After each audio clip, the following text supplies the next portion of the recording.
آج تھوڑا سا عرض کر دیتا ہوں کہ یہ کارواں مولا حسین کا یہ قافلہ مکہ سے کیسے چلا ہے اور کربلا میں کیسے پہنچا ہے۔ بس بیان کرنے سے پہلے ایک روایت ہے، چھٹے امام کا ایک صحابی ہے، محترم فرما رہے تھے نا، ہر امام نے اپنے زمانے میں عزاداری بتا بھی کی ہے اور عزاداری قائم کرنے کی تاکید بھی فرمائی ہے۔ چھٹے امام کا زمانہ ہے، امام کا ایک صحابی ہے فضیل ابن یسار، یہ وہ خوش قسمت صحابی اور شاگرد ہے میرے مولا کا کہ جس کا معمول تھا کہ وہ ہر نماز چھٹے امام کی اقتداء میں پڑھتا تھا۔ کتنا خوش نصیب، ہر نماز وقت کے ہادی اور حجت الہی کی اقتداء میں پڑھتا تھا۔ تاریخ کہتی ہے ایک دن یہ غیر حاضر ہوا، یہ کسی نماز میں نہیں پہنچا۔ جب دوسرے دن آیا، امام نے فرمایا فضیل کل کیوں نہیں آیا؟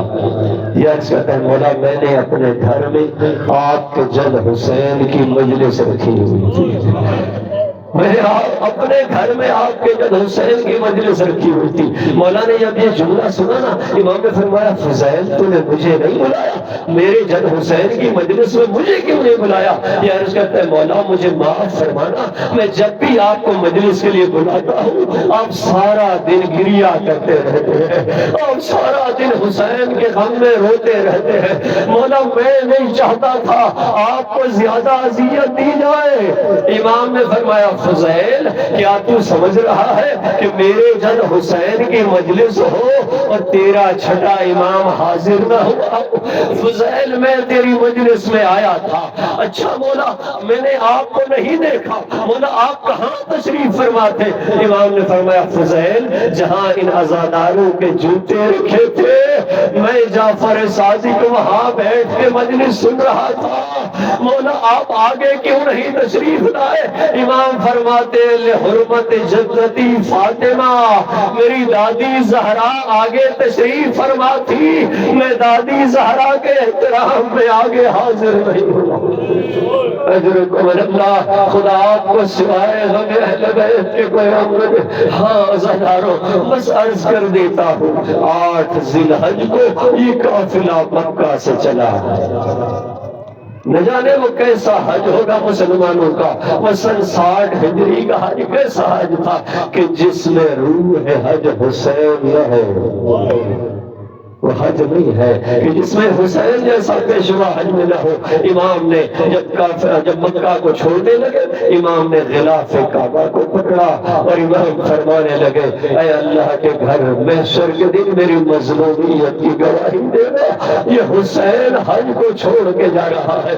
حسین کو کتنا عشق تھا، 25 پیدل حج کرنے والے حسین مکہ کو چھوڑ کے حج کے احرام کو عمرے میں بدلا۔ حسین ابن علی جب جانے لگے آخری بار الوداع کیا خانہ کعبہ سے، حسین نے کچھ اور جملے بھی کہے۔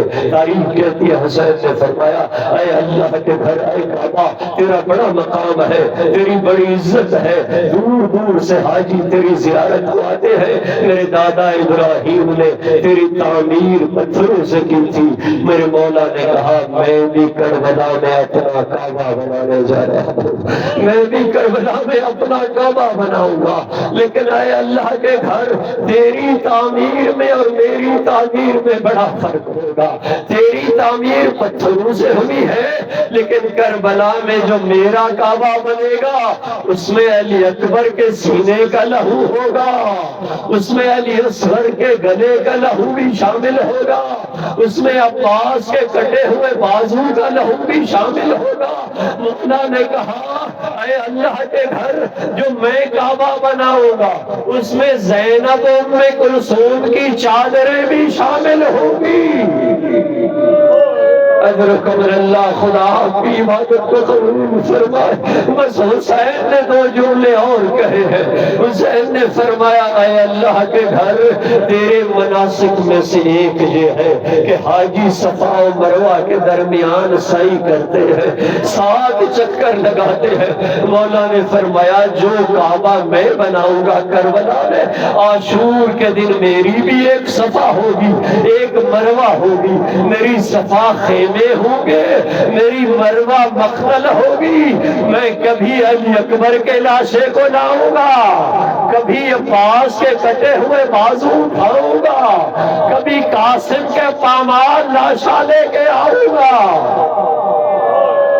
اجر اکبر اللہ حسین نے ایک اور جملہ بھی کہا، میرے آنکھوں نے کہا، اے اللہ کے گھر، اے اللہ کے کعبہ، تیرے مناسک میں سے ایک عبادت یہ ہے کہ حاجی منا میں قربانیاں کرتے ہیں، لیکن تیری قربانی اور میری قربانی میں فرق ہوگا۔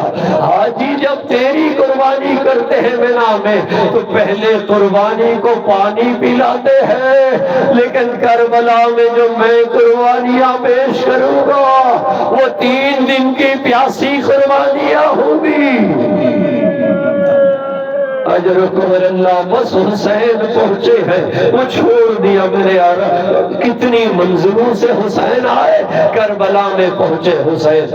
2 محرم کو میرا آقا کربلا میں پہنچا۔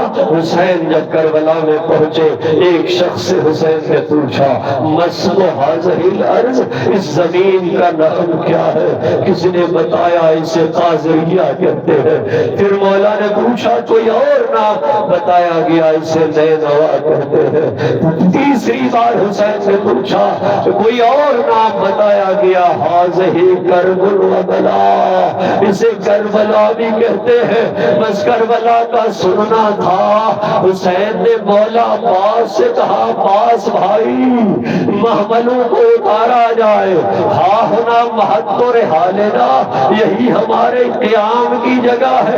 عزاداروں، سب سے پہلی مجلس کربلا پہنچنے کے بعد فاطمہ کے لخت جگر حسین نے خود پڑھی ہے۔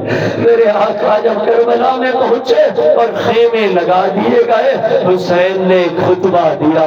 حسین نے فرمایا عباس بھائی یہی ہماری قیام گاہ ہے، اور اگلا جملہ سنیے گا۔ حسین نے فرمایا ہاں ہونا تذبح عیالنا، عباس بھائی یہی ہمارے بچوں کو ذبح کیا جائے گا۔ ہاں ہونا تذبح عیالنا، یہی وہ سرزمین ہے جہاں زینب کی چادر لوٹی جائے گی، یہی وہ سرزمین ہے جہاں علی اکبر کے سینے پہ برچھی کا وار ہوگا۔ بس ایک مرتبہ زینب نے خطبہ سنا، عزاداروں مجھے معاف فرمائیں گے، بی بی نے زار و قطار رونا شروع کیا۔ خاک کربلا پہ زینب بیٹھ گئی، کربلا کی خاک کو مٹھی میں لیا، زینب نے سونگھا، ایک مرتبہ رو کے کہتی ہے بھائی حسین اس خاک سے مجھے آپ کے لہو کی خوشبو آ رہی ہے۔ حسین بھائی مجھے یقین ہو گیا اسی سرزمین پہ حسین مارا جائے گا۔